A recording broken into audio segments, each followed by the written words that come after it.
Two way connection কিভাবে করে। Two way connection দুটো সুইচ নেওয়া হয়েছে, টু ওয়ে সুইচ। তারপর সুইচটাকে নিয়ে দু মাথা শর্ট করে দেওয়া হচ্ছে একই দিকে,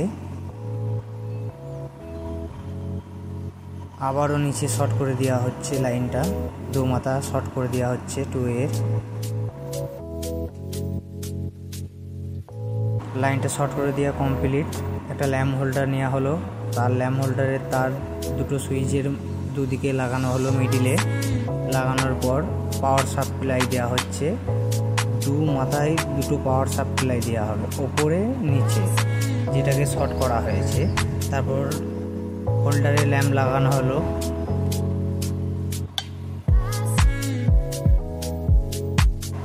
ল্যাম্প লাগানো কমপ্লিট। এবার পাওয়ার সাপ্লাই দেবো, দু মাথায় দুটো পাওয়ার সাপ্লাই সুইচের নিচে, আর মাঝের দুটো হোল্ডারের পয়েন্ট। এবার ফাইনালি পাওয়ার দেওয়া হচ্ছে, সুইচ অন অফ করে দেখানো হচ্ছে, লাইট জ্বলছে, অন অফ করে দেখানো হচ্ছে। টু ওয়ে কানেকশান এটা হলো একরকম পদ্ধতি, কিন্তু এই পদ্ধতিটা একমতেই ঠিক নয়। এটা কখনই করবেন না, এটা করলে কি হয়, আপনার সুইচ ঘন ঘন চেঞ্জ করতে হবে, প্রবলেম হবে। সঠিক ওয়ে কানেকশান হচ্ছে এইভাবে, দেখে নিন যেভাবে আমি করছি। দু মাথায় দুটো তার লাগিয়ে দেওয়া হয়েছে অলরেডি একটা টু ওয়ে সুইচের কানেকশানে, ফের দু মাথায় দুটো সুইচের কানেকশান করে দেওয়া হবে টু ওয়ে। আবারও আমি ল্যাম্প হোল্ডার নিয়ে নিলাম, ল্যাম্প হোল্ডারের তার একটা সুইচের মাঝে লাগানো হচ্ছে, দেখে নিন টু ওয়ে সুইচের মাঝে লাগানো হয়ে গেল। এর আর একটা তার পরে থাকলো, সেই তারটা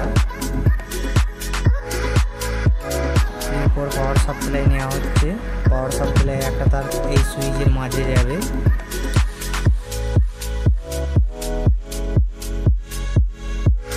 পাওয়ার সাপ্লাই সুইচের মাঝে দেওয়া হয়ে গেছে। যে নেগেটিভটা থাকবে, পাওয়ার সাপ্লাই নেগেটিভটা একটা হোল্ডারের তারে লাগাতে হবে। এই যে হোল্ডারের তারটা আছে এটা লাগানো হচ্ছে নেগেটিভটা, পজিটিভ অলরেডি লাগিয়ে দেওয়া হয়েছে সুইচের মাঝে। এবার কমপ্লিটলি পাওয়ার সাপ্লাই বুঝে দেওয়া হয়েছে, পাওয়ার সাপ্লাই দেওয়া হচ্ছে, আপনাকে পাওয়ার সাপ্লাই দিয়ে লাইটটা জ্বালানো হচ্ছে।